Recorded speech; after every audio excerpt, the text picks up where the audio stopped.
Anak ka ng Pepe. Anak ng Pepe. Kasama ko yung mga taga Batang Quiapo, ayun sila. Tatanungin natin sila ng mga malupitang tanong. Isa-isa sila. Yan, ito si Kuya Jorel to. Kuya Jorel, idol po ito sa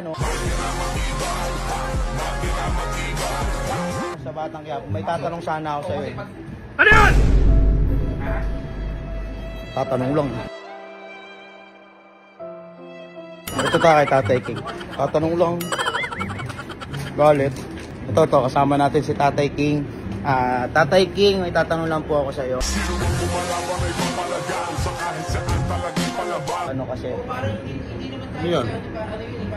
Bakit? Hindi na. Hindi na ako tatanong. Wala. Galit. Test organ natin. Si Kiko, nandito si Kiko eh. Ikaw, may tatanong lang ako sa iyo. Ano? Hindi, wala na.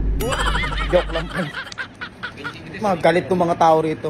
Ito si Kabulat, tatangin natin si Kabulat. Kasi gwapo kasi ito, sobrang idol ko sa para ko sakaling Batang Quiapo. tumawad ng 25. Oh. Kaya Bulat, may tatanong po ako sa iyo. May kausap ako, storbo ka. Ba't ang suwit nila? Ano ito, mga gutom ba kayo? Ito, tanongin natin si Sir Ricardo Supeta. Sir, may tatanong lang po ako. Ano yun? Ano yun, Papa Star? Parang lahat sila dito, galit. Pangat ka banding nito mga taga-Batang Quiapo po tayo, galit sa akin. Ano yan? Melods Catering. Yan ang mga sponsor natin. Melods Catering, maraming salamat sa masarap na hinandaan nyo para sa amin. Thank you so much. Yun. Melods Catering, napakasarap. Pura pa lang. Who's there? Melods. Milotsu. Melods.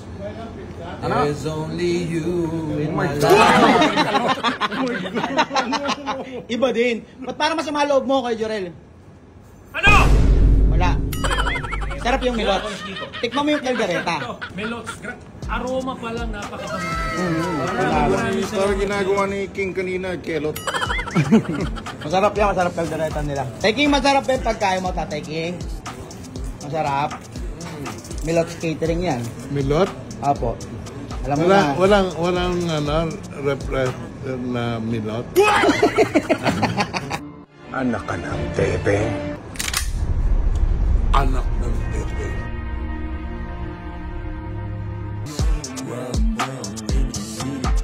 Back of the tent, gassed up, they gon' let me, yeah. Fill the tank.